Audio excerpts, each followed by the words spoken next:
The search for the origin of the Igbos have given many researchers several sleepless nights. However, for the fact that the few books that I was able to come across did not satisfy all I have been searching for, I decided to take this painstaking research myself. What have been gathered together here did not come so easily, yet it has gone a long way in answering many of my hitherto unanswered questions concerning the origin of the Igbos as a people. Relying upon the Bible, facts, traditions, and culture, historical backgrounds of the Igbos, and other areas that was unveiled to me by many sources, I am convinced that after hearing me today, you will become as convinced as I am that Igbos are missing Hebrews that speaks Igbo language. However, if after listening through you came to disagree with me, don't quarrel with yourself. Instead, set out in motion a higher geared research work to prove my findings wrong. Your alternative ideas and discoveries might provide the right information that we have been searching for in our effort to produce an acceptable ancestral origin of the ancient Igbo people. It is only when this is done that the Igbos can re-link, re-hook, reorganize, re-establish themselves as to be able to tackle their common problems. Also, they can be able to tackle their common enemy, which is the devil, and thus make peace with their provoked God, from whose presence they fled several unknown years ago. I thank God that apart from the saving grace given to as many as received Christ for becoming the sons of God in John 1 verse 12, I am by birth a descendant of Abraham and have already been covered in his covenant with God. Also, today, through Christ living in me, I have rejoined the family of Abraham and Israel, which opportunity eluded my ancestors by reason of idolatry and whoredom. I also thank God who opened my eyes into discovering these hidden facts that are hereby exposed for your encouragement and steadfastness in following him as his covenant-covered sons and daughters. Now listen. I conducted a painstaking research on who we are, why we are here, when we came here, and how we came to dwell in this place called Igbo land in Nigeria. My first research finding proved that before the advent of Christianity in Nigeria, the people from my geographical area have been in the practice of circumcising their children after 8 days of that. This circumcision was a mark commanded by God to be made on the foreskin of Abraham and his children who are in covenant with God, in order to be able to identify the covenant-covered children of Abraham from among the children of other people of his time. Genesis 17 verse 10. This is why I am bold in saying that all those tribes who have been in the practice of circumcising of their children before the advent of Christianity in this nation are the missing children of Abraham, whose ancestral origin can no longer be properly traced except by God alone. In the book of St. Luke 1 verse 59, John was circumcised on the 8th day. Jesus was equally circumcised after 8 days in the book of Luke 2:21. Likewise, every circumcision and naming of children in my area have always been performed on the 8th day. The book of St. Luke 1 verse 5 has it that the grandfather of John the Baptist's name was Abia. My great-grandfather's name also was Abia. Abia was the name of King Solomon's grandson. Compare Matthew 1 verse 7. Though some Bible translation added either Ta or Ijah, the authorized King James version of the Bible, where these various translations emanated, recorded it Abia.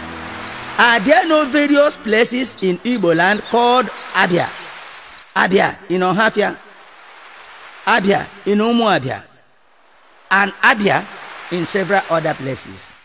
These might have been some of the reasons why the proposers of Abia State decided to submit the acronym Abia and consequently was approved, adopted, recognized as Abia, God's own state in Nigeria. Brethren, here we are, the missing God's covenant-covered children of Abraham. Further, in my research findings, a village exists in the book of Joshua 16 verse 2 that belongs to the children of Joseph. It was called Achi. Are there not places known around us called Achi? Achumuhu, Achi in Anambra State, Umunachi, Ezinachi, and other Achis, just to mention but a few.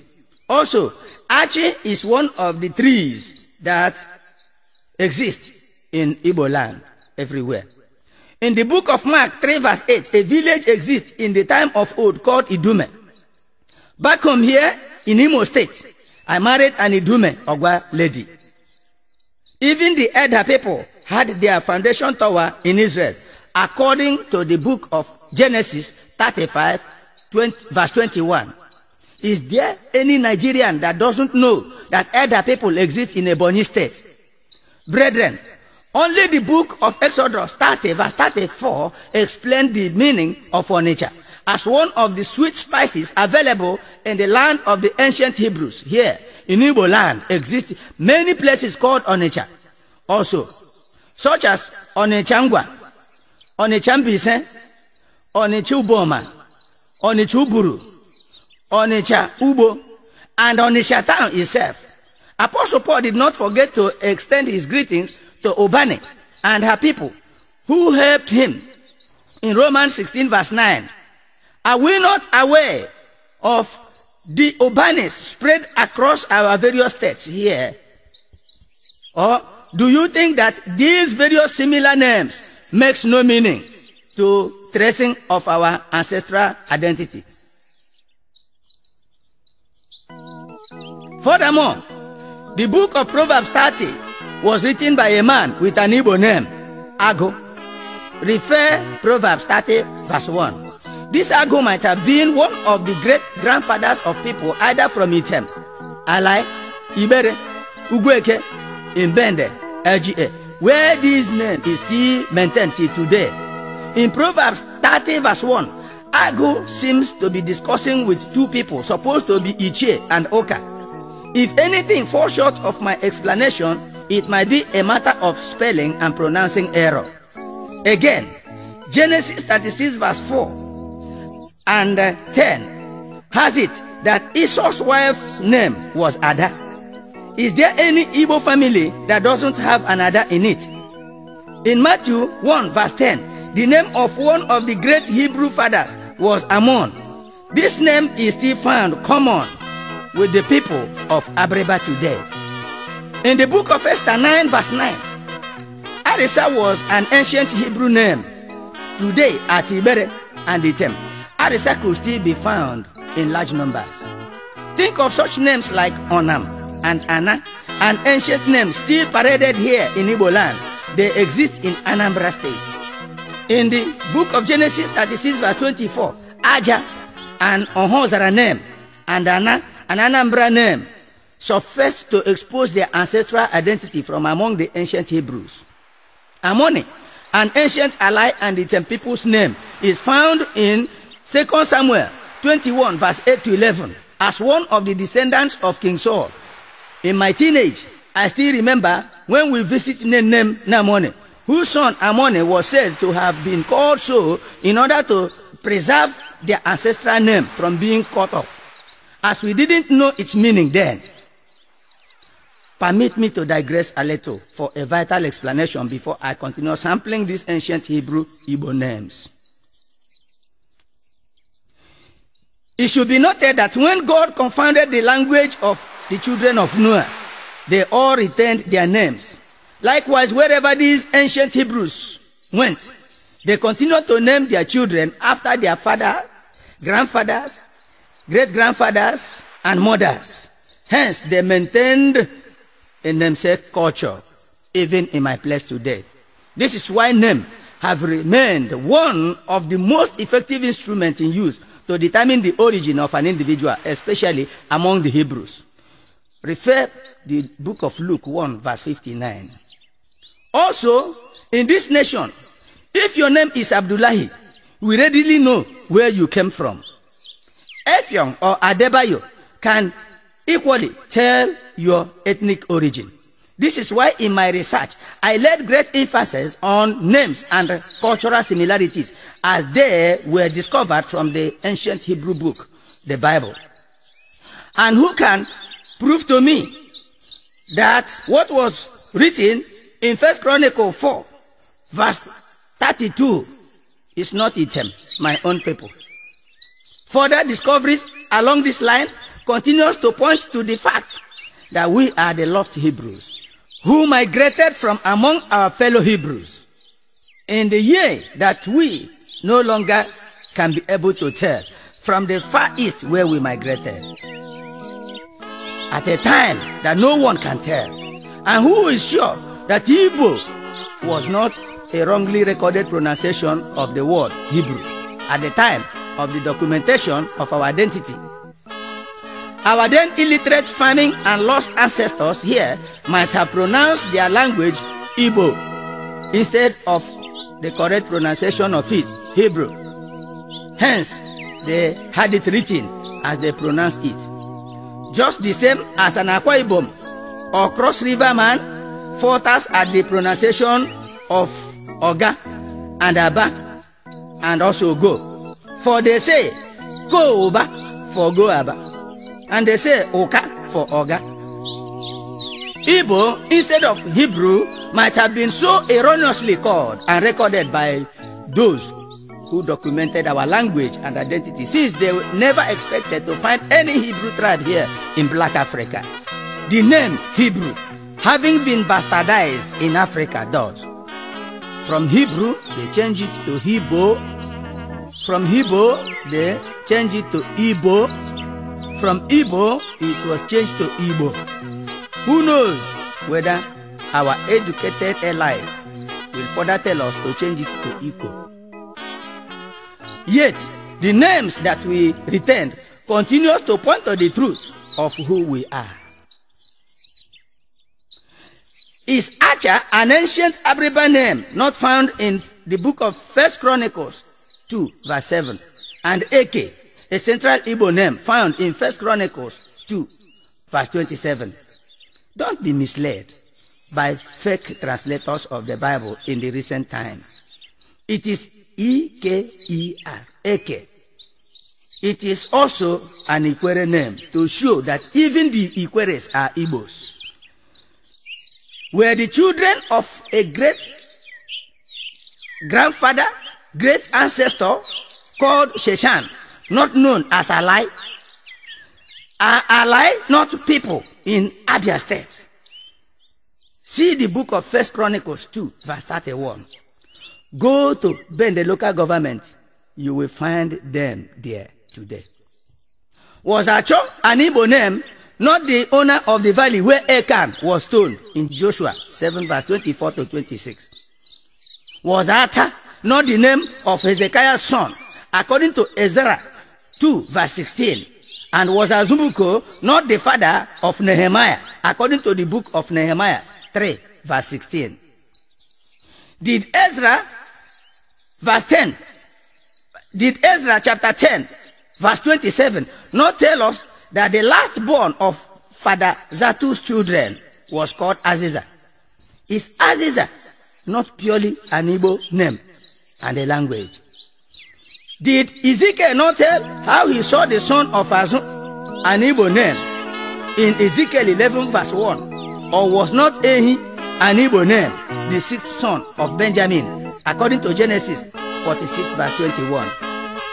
What about Caleb, whose first son had an Igbo name, Iru, according to 1 Chronicles 4, verse 15?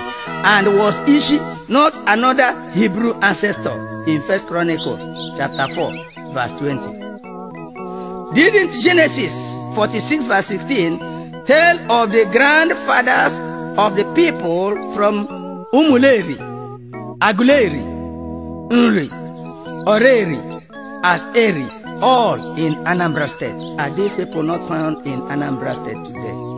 Think about such names as Nebo in Ezra 2, verse 29, and Oma in Joshua 19, verse 30. is Uma, not an Ohafia name. And when they told me that my grandfather's name was Ota, I didn't like to mention it until I found its bearing from our great ancestral names in 1 Chronicles 9 verse 4 as a descendant of Judah. There are lots of other Igbo names that space may not permit me to reveal in this exposure, which you also can discover from the Bible yourself. In culture, our hard-working culture and harvest time that are characterized with feasts to thank God has many things in common with those of the Hebrews.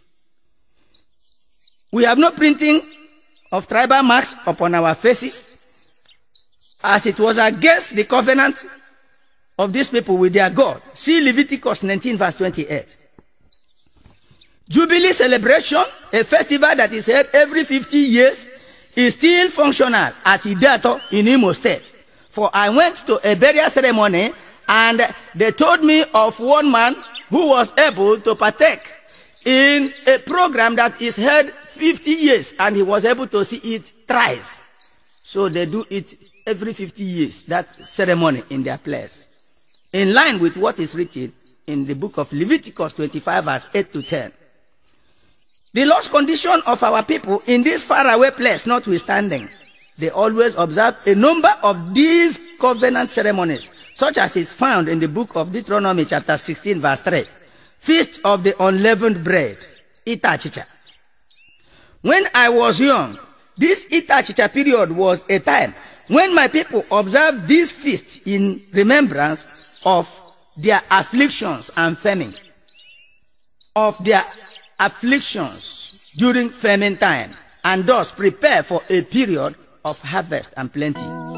It is true that in this our lost and ignorant era, these ceremonies became a mixture of demonic romance with their various impressed idols instead of their true God. It became a time of masquerade dancing, a borrowed Gentile culture. A time of display of magical arts, also a borrowed Gentile culture.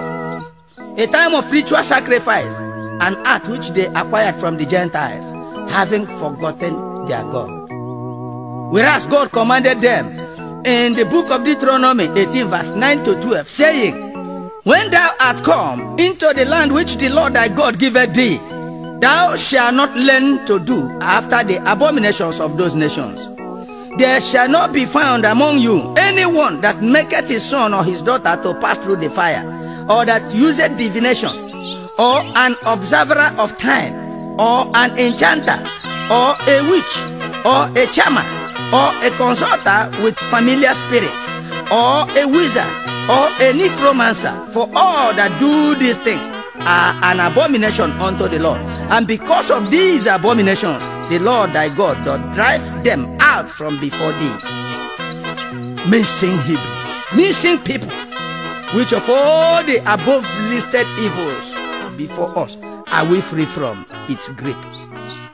Who said that idolatry means cultural revival in Igbo land?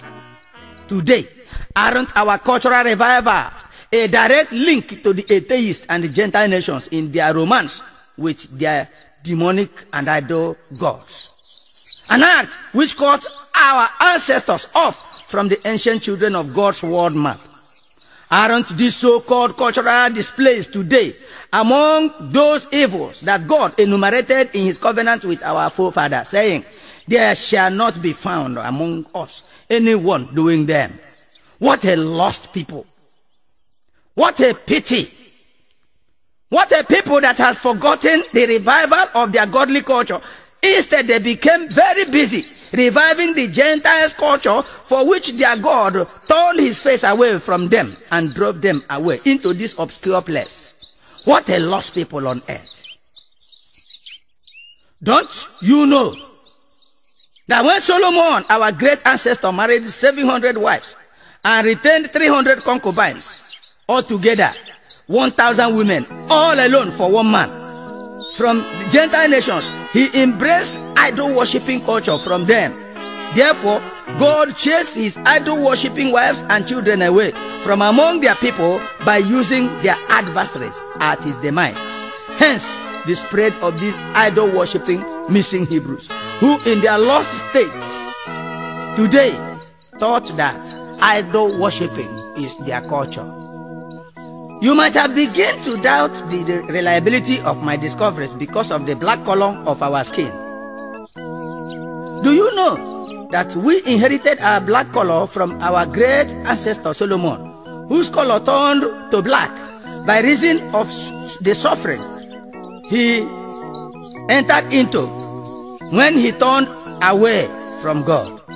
Hence, he confessed in the book of Song of Solomon 1 verse 6. Look not upon me because I am black, because the sun had looked upon me. My mother's children were angry with me. They made me the keeper of the vineyard, but my own vineyard have I not kept. Though Solomon, our great-grand ancestor, was endowed with enormous wisdom by God, sin reduced him to a mean farmer under the hot sun, with almost all of his offspring placed within the hot continent of Africa, where the sun continued to deal with them till today, that their color almost became as black as charcoal in the land of the Gentiles where they got lost. What a pity. Do you still need more facts to convince you of who you are and the need for you to get reconnected to your God, to your covenant-keeping God? Yes, you do. In wearing, our men's wear are different from those of our women. The so-called unisex wears are imported culture to both the Hebrews and the Igbos. Our cultural attires are in line with God's set standard for his covenant children in Deuteronomy 22 verse 5. Again, the number of years that we allow our farmland to lie fallow is relatively the same with those of the Bible Hebrews. Have you ever thought of the land of palm trees in Canaan? Who brought these palm trees here? Who brought these palm trees? Out of which we drive palm oil, palm kernel, palm wine, and other things here. These are trees inherited by the children of Abraham in the land of Canaan. Compare Exodus 15 verse 27. Do you know that the name of one of the 7 dukes in the land of Seir, a land occupied by Esau and his offspring about the year 1796 BC, was Duke Ezer? Refer Genesis 36, 29 to 31.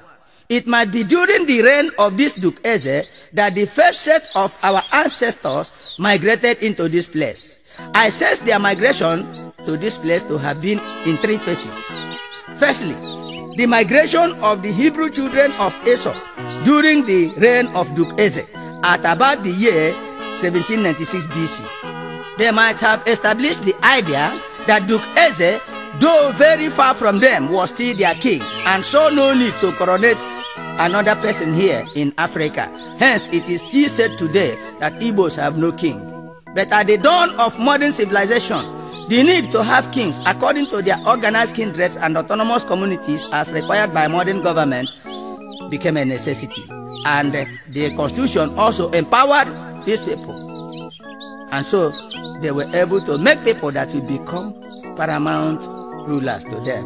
Hence, Igbos today have several traditional and community kingdoms with own kings.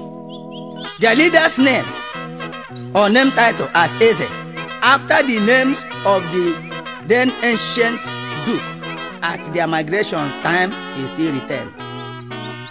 This arrangement, however, took care of the political sector, as what a good number of these Ezes portray and defend as our culture today have no bearing with God and his desire to link us back into adoption as his missing covenant children.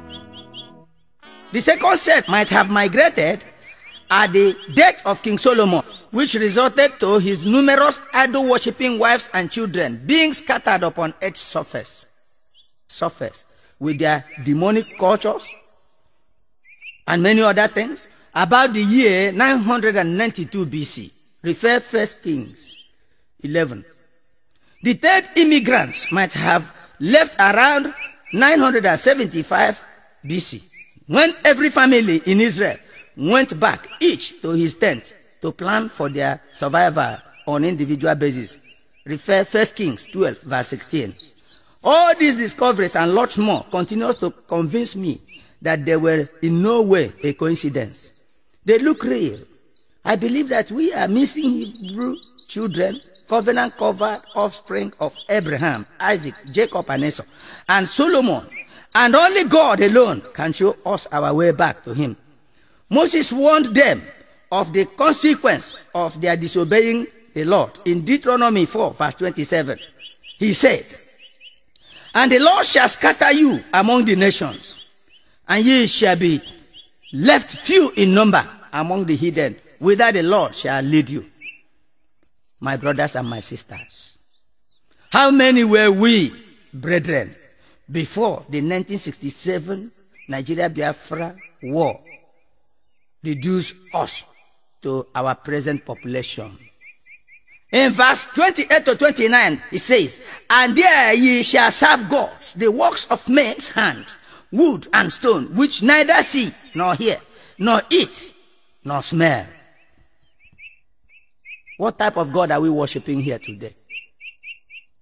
Look at the various woods and stones scattered here and there. Some of them with a white wrapper on them. That the Bible says, "But if from thence thou shalt seek the Lord thy God, thou shalt find him, if thou seek him with all thy heart and with all thy soul." My brothers and my sisters, during the Nigeria-Biafra Civil War, every individual east of the Niger sought for the Lord with all their hearts and all their souls. No wonder when the cry of all these covenant children of God that got lost in ignorance reached his throne, he made haste and ended the war. And he further commenced his gradual reconnection of their missing link, physically and spiritually too. Have you ever wondered why God bypassed many other coasts around us only to come here and fulfill to us his promise of blessing to all the covenant-covered children of Abraham? Are we not in this hinterland enjoying a land flowing with milk and honey? A land of oil and orchards full of grapes. Our lost condition, occasioned by our ancestors' mistakes notwithstanding. They disobeyed God, and God in his jealousy poured out his wrath upon them, which affected all of us, their offspring. Where are we running to? In the book of Deuteronomy 28 verse 15, God said, "But it shall come to pass, if thou wilt not hearken unto the voice of the Lord thy God, to observe to do all his commandments and his statutes, which I commanded thee this day, that all these curses shall come upon thee and overtake thee." Verse 25 revealed that the Lord shall cause thee to be smitten before thy enemies.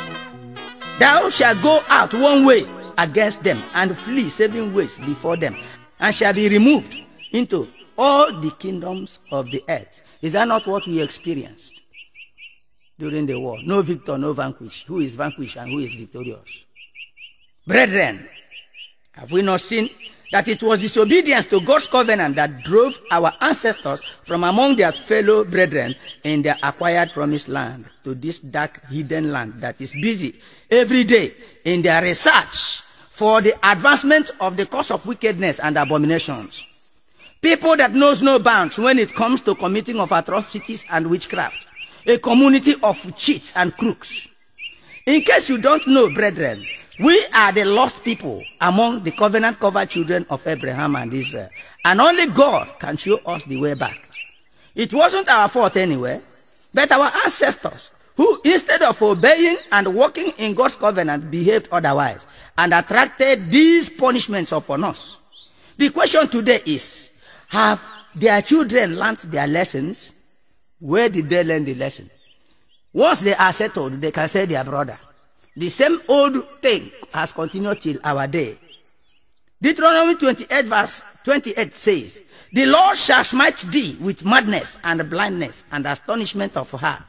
That's what we are passing through here. Are our people not mad? When other people are organizing themselves, they are instead fighting each other and running each other down. Are we not mad here? For while our brethren over there are busy inventing satellite and the computer technology, we over here became mad in invention of human spare part market and poison market in order to satisfy our curiosity. Are we not blind when instead of encouraging one another, we jealous and destroy each other in order to have our way? Why have we not learned our lesson? Why have we decided to become engaged by these demons instead of God? Yet at the end, the demons that engage us into this unwholesome business turns around to destroy us at last. What a pity. These demons go ahead to ridicule and expose us to the astonishment of our hearts. When shall we learn our lessons? Verse 29. The Bible said, and thou shalt grope at noonday, as the blind gropeth in darkness, and thou shalt not prosper in thy ways, and thou shalt be only oppressed and spoiled evermore, and no man shall save thee. This is exactly what we are passing through. Check in this nation who is being cheated. Tell us those people whose right has been stolen. Who is to save us? The Bible said no man. And yet, to worsen the whole situation, we even destroy ourselves instead of trying to save ourselves. Brethren, where have we found ourselves today? Where are we heading to? Are we not groping at noonday as though in darkness here? What are we not lacking in the midst of plenty provided for us by God? Are we not experiencing darkness in the midst of numerous power generation stations and dams? Aren't our vehicles parked for lack of oil in the midst of many fuel refineries and oil boom? Giant of Africa. Is the giant of Africa not like an ant before the world powers by reason of their insincerity and whoredom? The Bible said that no man can save us. But thank God, for only him can save us, for he is our God. In verse 30, he said, thou shalt betroth a wife, and another man shall lie with her. Thou shalt build a house, and thou shalt not dwell therein. Thou shalt plant vineyard, and shalt not gather the grapes thereof. My brothers and my sisters, our house is not being pulled down after we have built them. What is remaining to happen to us that is not written here? I thought that the 1967 to 1970 Civil War, coups and counter-coups, experiences of the First, Second, Third, and the Fourth Republic should have taught us big lessons, but I discovered that we did not learn any. To us, they were like what could be described like water that was poured upon the back of a duck. Those were periods when other people took our wives by force, looted our farmlands, raped our daughters, and confiscated our properties. Yet, like fools, no single lesson was learned from them. Verse 32 says, thy sons and thy daughters shall be given unto another people, and thy eyes shall look and fed with longing for them all the day, and there shall be no might in thee. Is that not where we are? It were before Hausa, Igbo, and Yoruba. It turned to Hausa, Yoruba, and Igbo. Today it is Hausa, Yoruba, South, Northeast, before Igbo. Where are we? Like fools, we claim to be the wisest, but we are the most stupid in the nation. What are we doing? Academical, foolish generation. Where their grammar, if they want to imitate the Yorubas, they speak like them. They want to imitate the Hausas, they speak like them. They want to imitate the Igbo man, they speak like them. But for them to speak their language, that is no more. It's too local because they want to get more lost. Fools that claim to be the wisest. What lesson did we learn? Through the shedded blood of our heroes, who died as a result of these numerous crises occasioned by our having decided to rebel against God. To where has our strength gone? Through children of Abraham, Isaac, and Israel. Verse 33 to 34 says, the fruit of thy land and all thy labors shall a nation which thou knowest not eat up, and thou shalt only be oppressed and crushed always, so that thou shalt be mad for the sight of thy eyes which thou shalt see. Not only are we mad, some of us are dying because of frustration. This is where we are, and yet the lesson is yet to be learned. It is evident that this nation is endowed with enormous mineral resources, precious stones, and profitable natural vegetations. But are we enjoying them? Or are we suffering and dying by reason of our having them deposited in our lands? What exactly is happening? Is this not the finger of God pointing to an abominable and crooked generation with a view to call their senses back? But are we willing to amend, or are we still interested in continuing in our forefathers' mistakes, which brought and left us here? Which way do we go forward? Through children of Abraham. Verse 36 says, the Lord shall bring thee and thy king, which thou shalt set over thee, unto a nation which neither thou nor thy fathers have known. And there shalt thou serve other gods, wood and stone. This is exactly what we are doing here. These people tormenting us, do our fathers know them? They do not. And we do not know them. That's exactly what the Bible says. I want to ask you, my brothers and my sisters, who brought us here? And when did we come to dwell in this land, where our ancestors bowed and worshipped wood and stone? Who brought us here? Where the fallen angels transformed themselves into the images of Amadioha, Agu, Kamalo, Igwekala, Ubinukpabe, Iyinta, Iyugu, Ala, Iyenile. Hey, which one do I call and which one do I leave? And they taught their children to bow and worship them. What a missing people. What a lost generation. I want to ask, is there yet any hope? Is there yet any hope in them? Yes, there is. Deuteronomy 30 verse 1 to 5 says, and it shall come to pass, when all these things are come upon thee, the blessings and the curse which I have set before thee, and thou shalt call them to mind among all the nations whither the Lord thy God has driven thee, and shall obey his voice according to all that I command thee this day, thou and thy children, with all thy heart and with all thy soul, that then the Lord thy God will turn thy captivity and have compassion upon thee, and will return and gather thee from all the nations whither the Lord thy God had scattered thee. If any of them be driven out unto the outmost part of heaven, from thence will the Lord thy God gather thee, and from thence will he fetch thee. And the Lord thy God will bring thee into the land which thy fathers possessed, and thou shalt possess it. And he will do thee good, and multiply thee above thy fathers. Hey, these promises are for the covenant children of Abraham, Israel.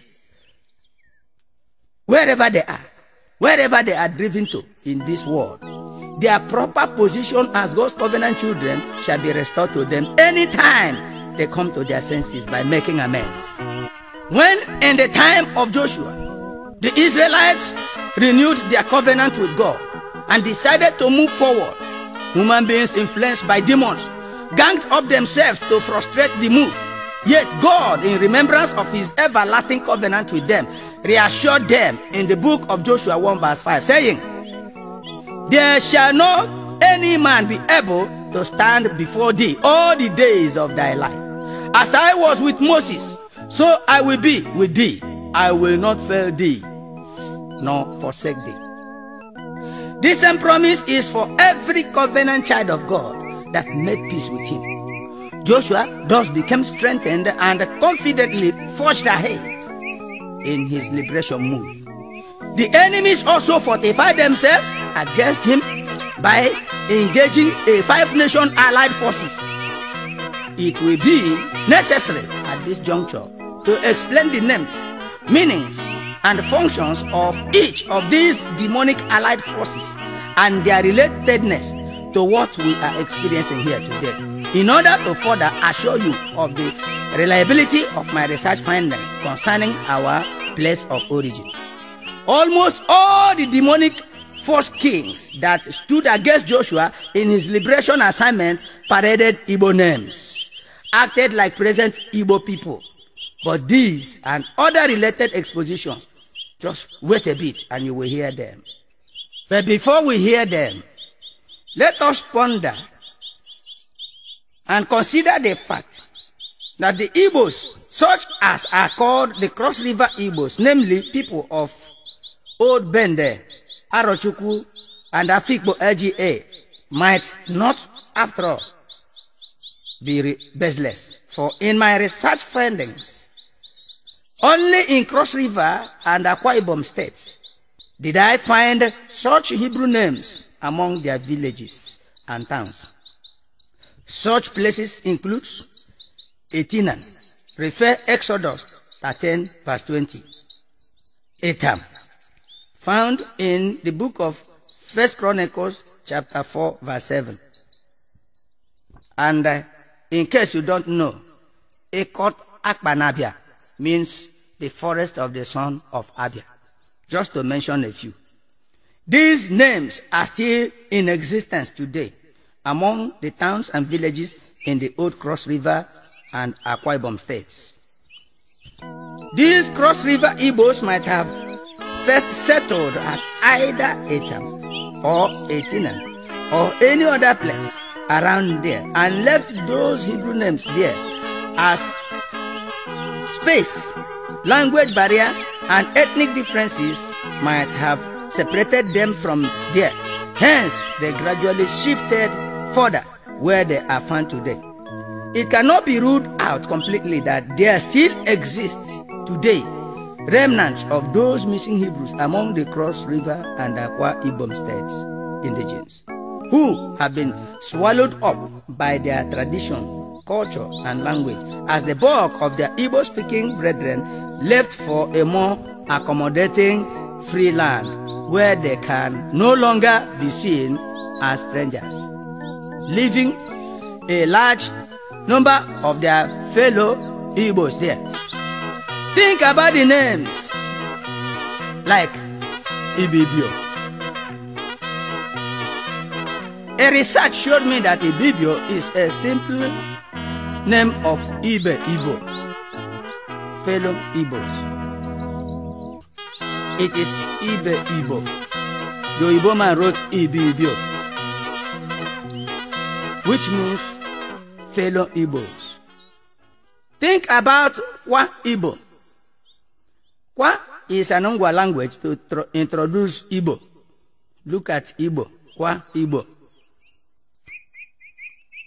Further from my findings, Akwa Ibom state were supposed to be the place where the Aros migrated from to claim the custodians of the so-called Igbo god, Chukwu Obioma, or Ubinokbabi.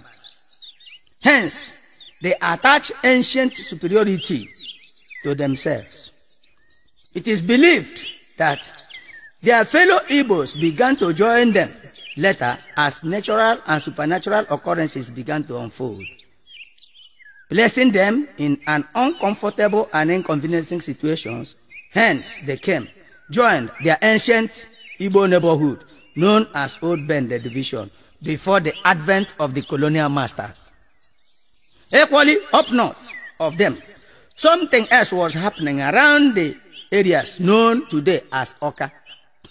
The children of the Hebrew great ancestor referred to as Eri, whose established kingdom spread across Aguleri, Umuleri, Nri, and all other territories around that area. They were there. Today, they claim ancient superiority in opposition to the southern Igbo land Aro people's claim.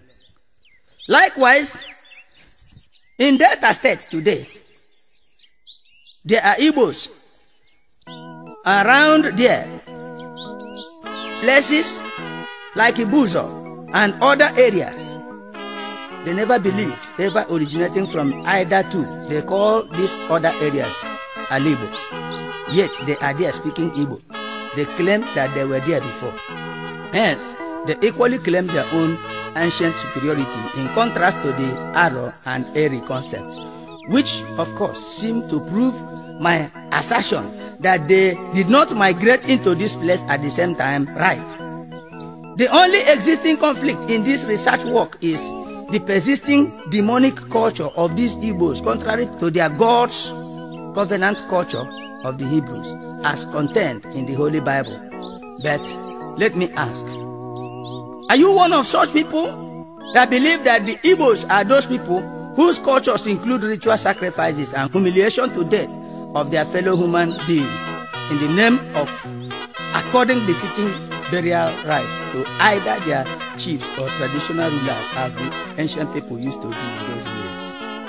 Are you among those that believe that Ofo, Otisi, Ajoko, Agu, and so on are symbols of authority of Igbo people? Are you lost into believing that Owu, Agu, Amadioha, Kamalu, Ngelukwelu, and others are angels of God instead of demons that serve Lucifer here after their failure from heaven many thousand years ago, while aspiring to be revered like God, an ambition which they never realized in heaven, only to come here in their fallen state and achieved it in the culture of the Gentile nations?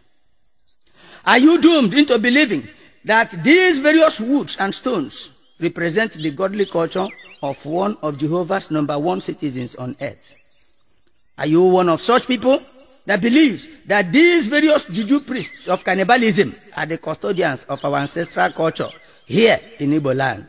For I assume that it is either that they are the Gentiles whom God warned us not to have anything to do with them, or that they are among the Hebrews that God lost in the culture of the Gentile nations.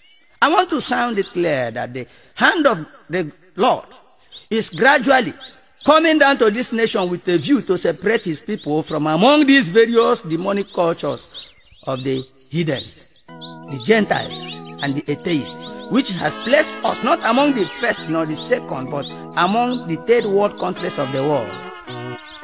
I also, through this medium, wish to dissociate the culture of the original Igbo people from some of these various claimed demon-like antiquities of ancient origin attached to our ancestral culture, such as have been discovered at various places by archaeologists and anthropologists, and kept at various archives and museums. Some of them are samples of the culture of the Gentile nations that our ancestors met here on arrival many thousand years ago, when they provoked their God, who in consequence drove them away by reason of idolatry. And also, the myth that Eri or Oduduwa migrated from heaven is a fairy tale that the original Igbo people can never believe. Hence, believing in them means our believing in unbelief. It is only Christ that descended from heaven, yet through a combination of natural and supernatural process. See Ephesians 4, verse 10. Even Melchizedek was not so acclaimed.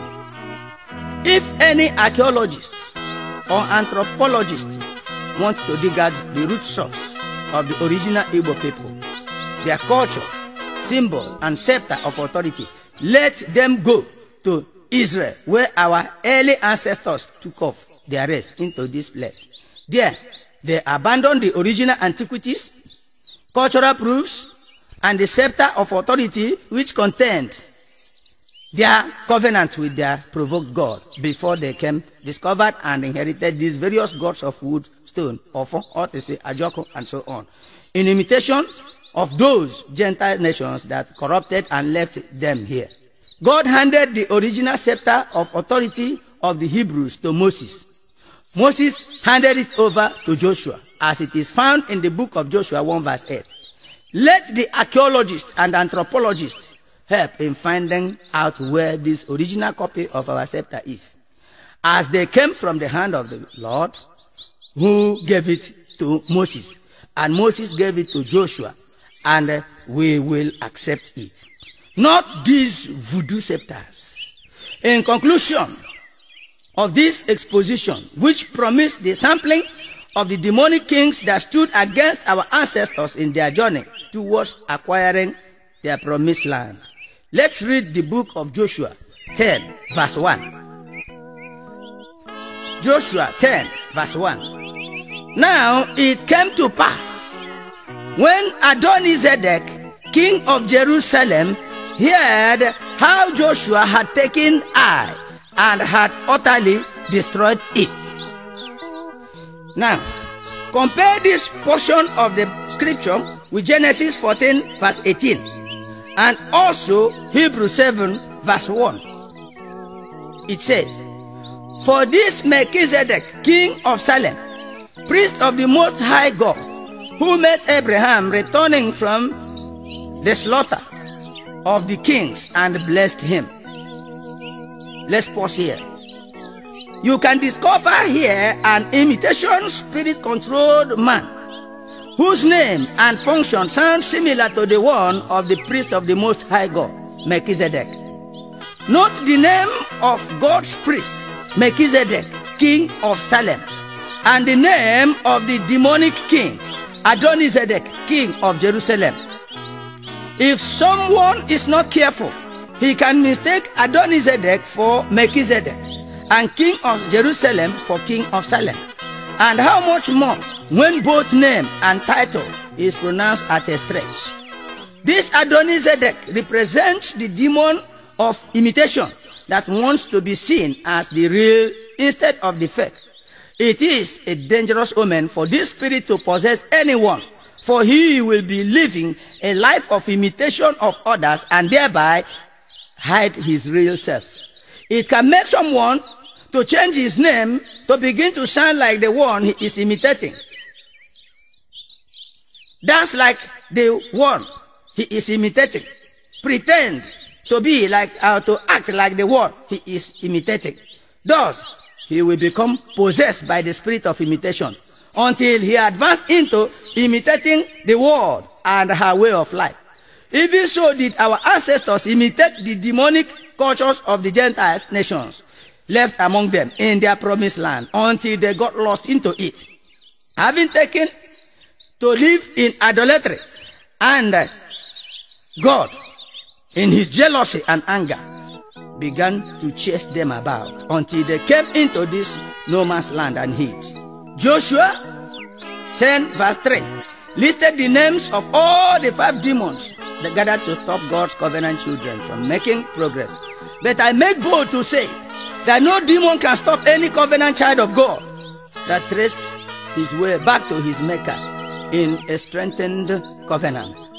Apart from Adonizedek, whom I think hid his name in imitation, every of the other demonic allied forces against Joshua had Igbo names. This, of course, proved that what we are experiencing today did not originate today. Read the book of Joshua 10 verse 3. Joshua 10 verse 3. Wherefore, Adonizedek, king of Jerusalem, sent unto Hoha. My brothers and my sisters, this Hoha represents a talk demon that possesses Igbo people. They use their mouths excessively against their brothers with a view to provoke them or run them down. When an Igbo man says, I have said it to Hoha, anything it will cost, let it cost, it means that he has said even more than he can defend, if called to prove what he has said. Hohab is a very bad spirit, very dangerous and destructive spirit when it possesses anyone. It is responsible for gossips, murmuring, backbiting, scandal, spreading of image-tarnishing stories of people with intent to run them down. It possessed Sanballat, Tobiah, and Geshem, and they made mockery of Nehemiah and his fellow builders of the wall of Jerusalem in the book of Nehemiah 2:19-20. Yet Nehemiah, a covenant child of God, prospered and overcame the Hohab spirit, possessed enemies of progress. It possessed Miriam, and she almost useless Moses, a covenant-covered child of God during his time. She almost destroyed the ministry that God placed in the hand of Moses.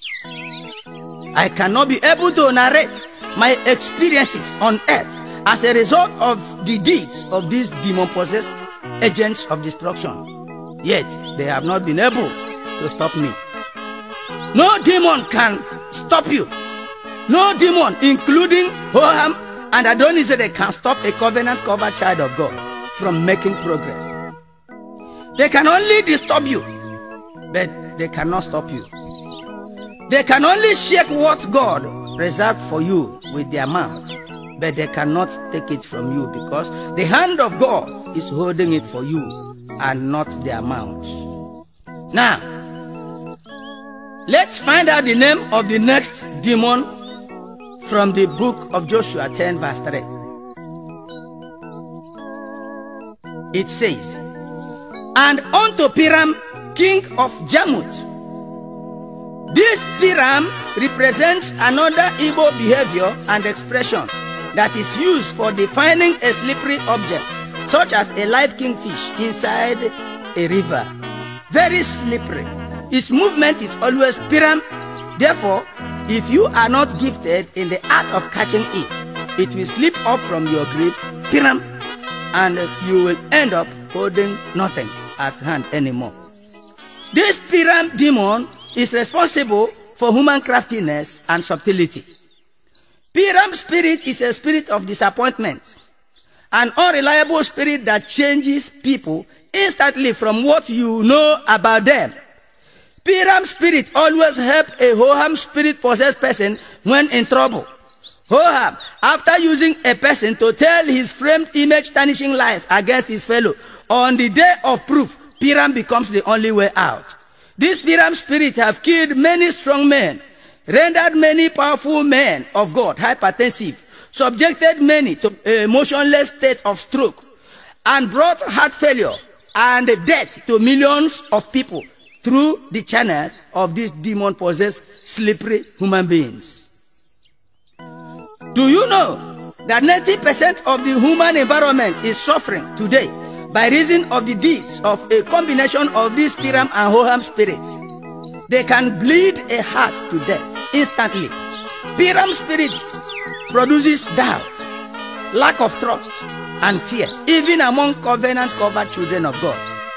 It kills the motivating interest of every actor, especially when displayed by saboteurs and double-faced human beings. In fact, Piram spirit is a dangerous omen anywhere it enters. This is why we must guard against its entry into anywhere we are. Now, let's sample the next demon in that Joshua 10 verse 3. It says, "And unto Japhia, king of Lachish." This Japhia represents another Igbo expression meaning go to market. Afia. In my village, market is called Afia. It is true that some other people call it Ahia. Yet majority of the Igbos call market Afia. In Igbo, J means go. Afia means market. Hence, Jafia means go to market. This Jafia spirit is a spirit of self-pity. It is a spirit that points only to your inabilities. A discouragement spirit.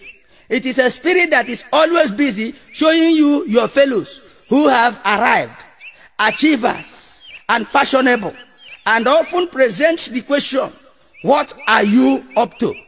In order to keep you in the wilderness of self-pity.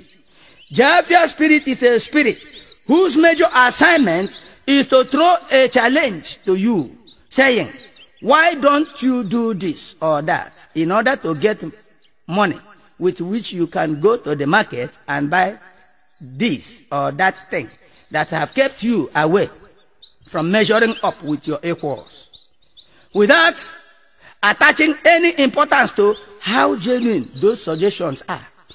Japhia spirit is responsible for stealing, armed robbery, dubious character, and high-mindedness. It can render a quality Christian life into a mere social ceremonial outfit and make you begin to chase only materials instead of spiritual things. Japhia spirit motivates your purchasing interest above your purchasing ability. It was this Japhia spirit that John referred to as love of the world in 1 John 2, verse 15 to 16. He says, love not the world, neither the things that are in the world. If any man love the world, the love of the Father is not in him. For all that is in the world, the lust of the flesh, and the lust of the eyes, and the pride of life, is not of the Father, but is of the world. Anyone that is possessed by Japhia spirit is not far from becoming worldly, even if his bedroom is inside the church altar. Thus, he might pass away with the world. To avoid being possessed by this Japhia spirit, my brothers, follow God with contentment from today, and He will provide enough of what you need today to survive your tomorrow. The fifth and last demon in that verse is what we are going to consider now. It says, and unto Dibia, king of Eglon, saying, this is the last demon that was sent to obstruct Joshua from making progress in his God-given assignment. It also paraded an Igbo name. It is rightly pronounced Dibia. Yes, in English, D-E is pronounced D. Equally, B-I-R is pronounced Bia. So a combination of this D-I and B-I-R sound produce the right name of the demon as Dibia. The Dibia people in the generation of our ancestors were known for sorcery, poisoning, witchcraft, infliction of strange sickness on people through voodoo and occultic means. They, in particular, were responsible for God's anger against our great ancestors, who not only patronized them, but went deeper into acquiring these Dibia demonic powers.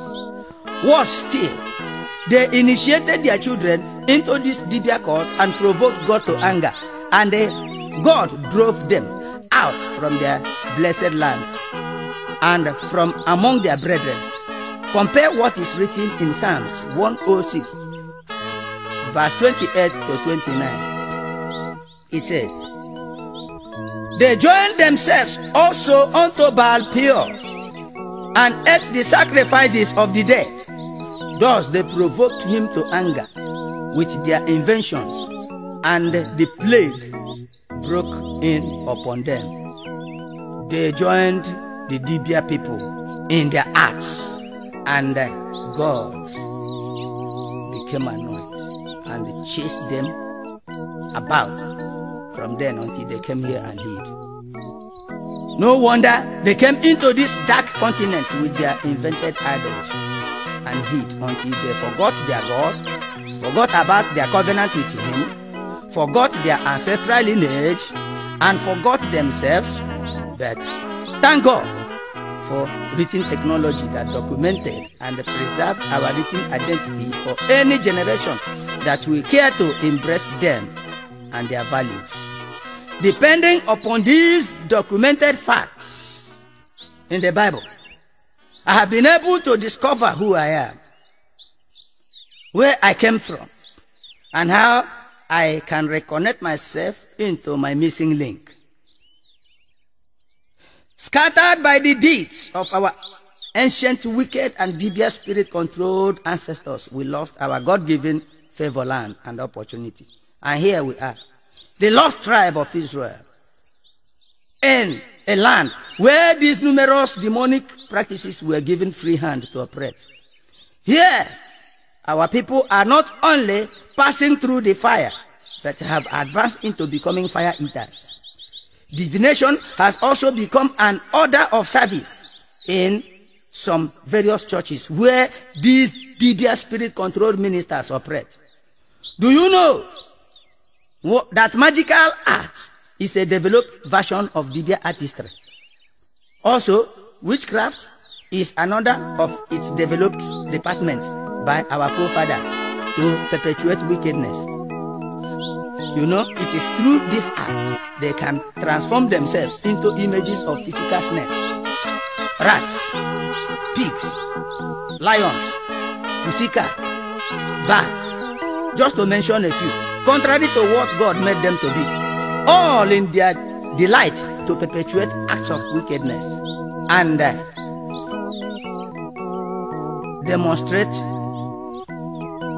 demonstration of power to their fellow human beings. This Dibia art of witchcraft has become an instrument of terror to mankind wherever they are today. No wonder God said in the book of Exodus 22 verse 18, "Thou shalt not suffer a witch to live." They acquired this Dibia artistry from the Gentile nations where they were influenced by Lucifer and the fallen angels that revealed the secret of these acts to them with a view to attract the fearful and the unbelieving into following them to hell. The demons Adonizedek, Hoha, Piram, Japhia, and Gibeah all combined their forces against Joshua, yet they failed because no demon can stop a covenant-covered child of God from accomplishing his God-given assignment. Joshua 10 verse 11 says, "And it came to pass, as they fled from before Israel, and were in the going down to Beth-horon, that the Lord cast down great stones from heaven upon them unto Azekah, and they died. They were more which died with hailstones than they whom the children of Israel slew with their sword."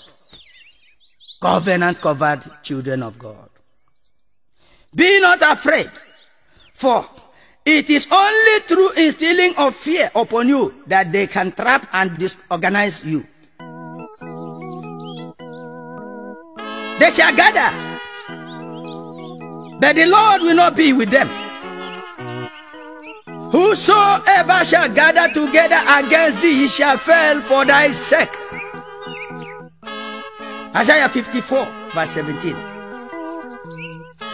They shall construct their instrument of life destruction and settle mean men for the elimination of your life. Yet no weapon that is formed against thee shall prosper, and every tongue of Hoha, spirit-controlled adversaries, shall be condemned by you, covenant-covered children of God. And who shall harm you? Who will harm you if you are a follower of what is right and good? 1 Peter 3 verse 13. I say, no demon can stop you, my brother. No demon can stop you, my sister. Only be not afraid as you strengthen your covenant relationship with God, even now. In the book of Exodus 14 verse 13 to 14, Moses said to the people, "Fear ye not, stand still, see the salvation of the Lord, which he will show you today. For the Egyptians you have seen today, you shall see them again no more. The Lord shall fight for you, and you shall hold your peace." I want you, oh, my brother that is hearing me wherever you are. Exodus 14, 13 to 14 is your word Go with it. Strengthen your relationship with that word and correct your anomaly, you Igbos, for proper integration to be made. God bless you. Moses said to the people, stand still. Moses said to the people, see the salvation of the Lord. See the salvation of the Lord, which He will show you today. For the Egyptians you have seen today. For the Egyptians you have seen today. For the Egyptians you have seen today. You shall see them again no more. For the Egyptians you have seen today. For the Egyptians you have seen today. For the Egyptians you have seen today. You shall see them again no more.